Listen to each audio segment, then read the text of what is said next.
유명한 사람의 글이나 평론을 소개하는 유평 시간인데요. 오늘은 아시아투데이의 이정훈 전 동아일보 논설위원회 칼럼을 소개합니다. 아시아투데이가 요즘에 찐이 상당히 보강이 됐네요. 그래서 굉장히 유명한 사람들의 필진들이 많이 칼럼을 쓰고 있는데 보수 우파의 정론지로 부각되고 있습니다. 종합지 12개거든요. 종합지가 12개밖에 안 됩니다. 거기 중에서 보수 우파의 색깔이 가장 말하자면 분명하게 내는 신문 아닌가 이렇게 생각되는데요. 조중동이 이제 보수 우파라고 하긴 뭐 중간 회색지대 하여튼 그런데 아시아투데이가 그나마 그 맥을 이어가고 있습니다. 아시아투데이가 있고 이제 뭐 자유일보 있죠. 그런 이제 종합지로서의 그 위상이 아시아투데이에 있기 때문에 오늘 칼럼도 아주 좋은데요. 일단 그대로 읽어드립니다. 드디어 북한이 군사작전에 들어갔다. 필자는 이렇게 판단한다. 이유는 북한 국방성이 10월 28일자 노동신문과 조선중앙통신을 통해 평양시 형제산구역 서포일동 76 인민반지역에서 추락된 적 무인기에는 정치선동 오물 살포 계획과 살포한 리력이 정확하게 기록되어 있다고 한 후 10월 8일 23시 25분 30초 백령도에서 리륙하여 우리 공화국의 령공에 침범한 한국 군사 깡패들의 무인기는 황해남도 창현군 초도 주변의 해상을 지나 남조합도 주변 해상까지 비행하다가 변침하여 남포리 천리마구역 상공을 거쳐 우리 수도 상공에 침입하였다는 것이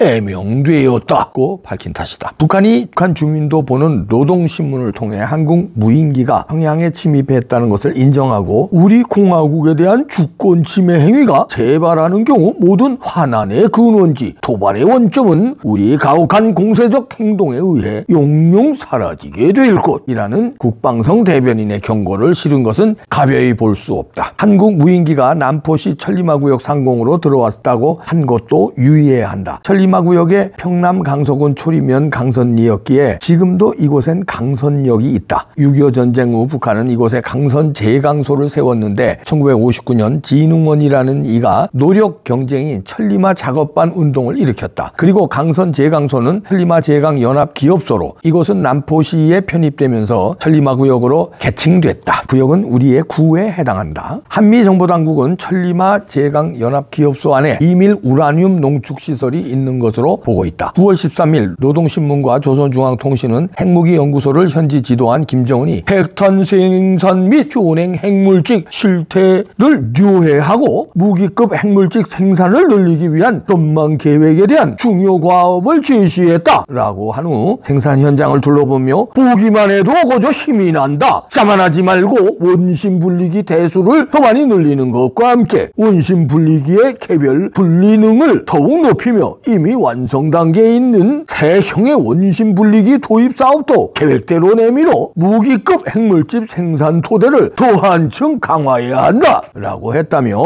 원심 분리기 시설 앞에 있는 김정은 사진을 게재했다. 2010년 북한이 미국 핵물리학자인 지그프리드 해커 박사를 불러서 보여준 농축시설은 평안북도 영변에 있는 것이 확실한데 영변보다는 강선시설이 훨씬 더 크다. 영변이 연구용이라면 강선은 본격 생산용이다. 한국 무인기가 천리마 구역에 들어갔다는 것은 이 시설을 살펴봤다는 뜻이 된다. 백령도를 지키는 것은 해병대 흑룡여단이지만 육공군도 파견돼 있다. 공군 방공관제사령부 예하 레이더 부대는 인민군 항적을 추적하고 육군 드론작전 사령부 산하부대는 드론을 띄워 정밀 정찰을 한다. 북한은 국방성과 국가보위성, 우리의 국정원과 비슷 등이 망라된 연합조사, 그룹이죠. 불악한 한국 무인기를 분해해 비행조종 프로그램을 분석했다며 2023년 6월 5일부터 2024년 10월 8일 사이에 작성된 238개의 비행 계획 및 비행 이력들이 나왔는데 10월 8일의 자료를 제외한 나머지는 모두 한국의 영내 내에 비행한 자료라고 주장했다. 이는 북한도 백령도에서 발진한 우리 드론에 신경을 쓰고 있다는 뜻이다. 이 무인기가 백령도에서 발진한 것인지 북한이 꾸민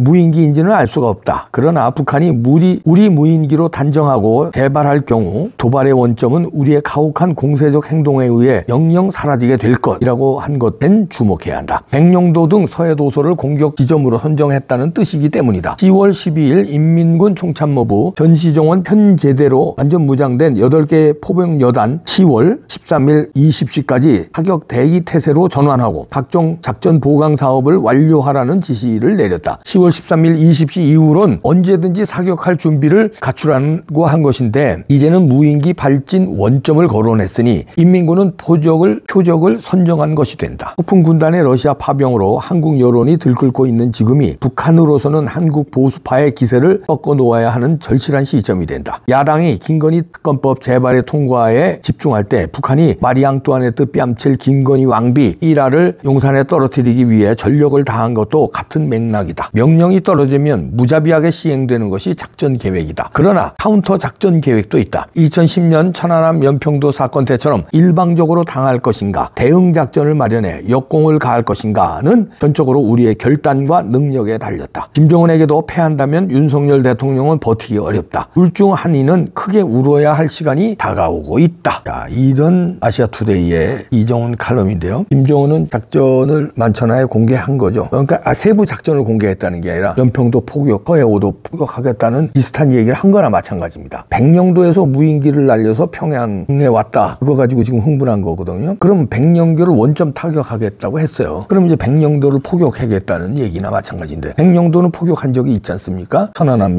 연평도. 그러면 제2의 천안함 사태, 제2의 연평도 포격을 우린 대비해야 된다 이런 얘기입니다. 저쪽에는 작전 계획이 세워졌다. 그 배경은 뭐 여러 가지가 있겠죠. 우크라이나 전쟁에 파병을 해놓고 지금 북한의 민심이 좀 술렁술렁 되니까 이거를 다잡기 위해서 긴장 국면을, 국내에 긴장 국면을 하면은 그건 이제 쑥 들어가니까 북에 왜 우리 아까운 병사들을 가서 총알바지로 하느냐는 비판을 하다가 국내에 우리가 얻어맞게 생겼네. 저 남한에서 뭐 무인기가 평양에 떨어졌어? 야 이거 그러면 이거 전쟁 나는 거 아니야? 이런 분위기가 있는데 지금 파병한 것 가지고 지금 국제사회가 안 좋고 국내도 안 좋잖아요. 그러면 이제 진짜 도발을 할 수 있다는 거죠. 그 무인기를 명분으로 니네들이 무인기 평양에 날렸기 때문에 우린 무인기의 원점 타격하는 거야. 이런 명분으로 연평도를 포격할 수 있다는 건데 북한은 작전을 세워놓은 것 같다 이런 얘기죠. 그러면 이정훈 칼럼에서도 얘기했는데 카운터 작전 계획도 있다는 거죠. 복싱도요 그냥 한 방 맞고 KO되는 경우도 있지만 대부분은 카운터 펀치에 당한다고 그래요. 그러니까 이쪽에서 뻗을 때 피하면서 카운터 펀치. 왜냐면 상대방이 뻗는 데는 거 온 힘을 뻗어서 무게중심을 여기도 옮긴다는 거 아니에요. 여기를 옮겼는데 그걸 피하면서 카운터, 이쪽 주먹이 벌써 나왔으니까 그걸 피하면서 카운터 펀치를 때리면은 KO율이 높다는 거예요. 그러면 카운터 작전. 그러면 이제 저쪽에서 만약에 연평도를 포격하거나 아니면 뭐 수류항용 그 있죠, 보트 같은 거, 그걸로 상륙 작전을 벌이거나 이러면 연평도라든가 서해오도는 그 전서부터 노렸어요. 왜냐하면 연평도가 휴전선 위에 있어요. 그 서해오도가. 얘들은 북한은 그게 항상 불만이었거든. 왜냐면 휴전선으로 걷는데 왜 바다도 그쪽으로 어디 거야 되는데 왜 니들 땅이 한참 위에 있나? 그거는 설명 안 해도 아시죠. 6.25 때 휴전선 걸 때 우리가 그 바다를 미군과 우리가 점령했기 때문에 바다에서 그렇게 걷기 때문에 이제 그렇게 된 건데 지금은 북한이 그걸 불만을 느끼고 있는데 그래서 호시탐탐 그걸 노리고 있습니다. 전면전은 못할 거예요. 전면전하면 김정은이 죽는다는 걸 알아요. 근데 국지전을 일으켜 봤는데 국지전으로 말하자면 스탑이 되더라 이거예요. 연평도 포격도 했잖아요. 근데 우리 대응 사격 정도 하고 말았잖아요. 큰 전쟁이 안 났잖아요. 천안함도 아니 대한민국이 군함을 때려버렸는데 그 군함 때리고선도 뭐 그냥 뭐 성토만 하고 뭐 저거 뭐 이쪽에서는 오히려 그게 미군이 때렸다 뭐 어떤 이런 내부 분열만 일어났지 국지전이 전쟁으로 안 갔거든요. 화광자 사건이든 등등 무슨 도끼 만행 사건이든 뭐 지금까지 수백 건의 국지전이 있어 왔는데 전면전으로 안 간다. 그러면 또 국지전은 일어난다는 거예요. 그러니까 여기서 국지전이 일어났을 때 이걸 좋은 오히려 카운터판치 여기고 백령도 포격을 하면 완전히 그쪽 동네를 완전히 포격한 대로 완전히 쑥대밭을 만들어 놨어. 진짜 원천 타격. 그래서 아주 잭소리를 못한 거예요. 감히 무서워서 건드리지도 못하게끔. 그러면 윤석열 대통령은 지지율도 올라갈 거지만 김정은이를 이제 핸들할 수가 있는데 만약에 국지전을 저쪽에서 넘어왔는데 그게 휴전선이 됐든 서해오도가 됐든 당하고 어설프게 대응을 하면 어설프게 대응 안 하진 않을 거예요. 대응하긴 할 텐데 그저 아주 최소한의 대응 정도에 그치거나 어설픈 뻘짓 대응을 하거나 이러면은 윤석열 대통령은 무너진다는 얘기죠. 가뜩이나 한동훈 때문에 지금 분열이 돼서 어려운데 김정은의 도발도 제대로 응징을 못한다면 그건 곧바로 무너진다 이런 얘기죠. 통일은 한순간에 온다고 여러 학자들이 지적을 했죠. 독일 통일도 한순간에 왔잖아요. 지금이 한반도의 통일의 절호의 찬스라고 분석하는 분들이 많습니다. 특히 군사 전문가들이요. 러시아의 파병 문제, 이게 우크라이나 전쟁 상황에 따라서 북한이 상당히 코너에 몰릴 수 있다. 그러면 그게 우리의 기회가 될 수 있다는 얘기입니다. 그래서 그거를 한수 앞을 보고 윤 대통령이 아마 방어용 무기가 아니라 공격용 무기도 우크라이나에 제공해 줄 수 있다. 이렇게 얘기한 건 이제 한미의 어떤 공조, 뭐 도와달라는 어떤 요청이 있었겠죠. 그런 거에도 부합하면서 우크라이나 상황에서 우리의 공격 무기가 거기서 효과를 발휘할 때는 우리 방위 산업체들은 날개란 듯이 세계 시장을 주름 잡을 겁니다. 지금도 주름 잡고 있는데 폭발적으로 늘어날 겁니다. 그런 거 첫 번째. 두 번째는 거기서 우리의 공격 무기로 북한 파병된 북한 인민군들을 거기서 예를 들어서 작살내면은 북한이 완전히 사기가 떨어지고 그 사기 떨어진 게 대량 탈북으로 거기 병사들이 야 이거 안 되겠다. 내가 살아야 되겠다 하고 우크라이나로 넘어오면서 대한민국으로 흡수하는. 그러면은 그거 소식을 들은 북한에 있는 인민들이 야 우리 군인들이 러시아에 파병 가서 싸우다가 야 우크라이나로 넘어가서 대한민국에 투항했대. 이러면은 인민들이 완전 달라지죠. 그러면 통일의 순간이 불현듯 올 수도 있습니다. 하여튼 그럴 때 이런 게 단초가 될 수 있거든요. 섣불리 백령도를 공격했을 때 우리는 방어뿐만 아니라 이걸 이용을 해서 어떤 응징을 하면은 이게 또 통일에 여러 가지 맞물려서 우크라이나 전하고 이거하고 맞물려서 통일의 벽을 넘을 수 있을 수도 있습니다. 시간은 다가오고 있는데 윤석열과 김정은 중 우는 자는 누구일까? 웃는 자는 누구? 잘 대비하시기 바랍니다.